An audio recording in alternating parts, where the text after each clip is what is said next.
いつもと変わらない幸せな一日のはずだった。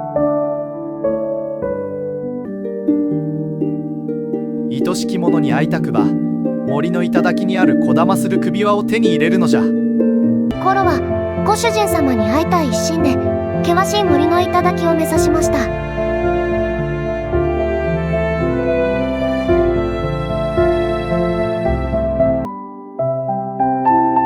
その首輪はお主の最も強い思いに応える。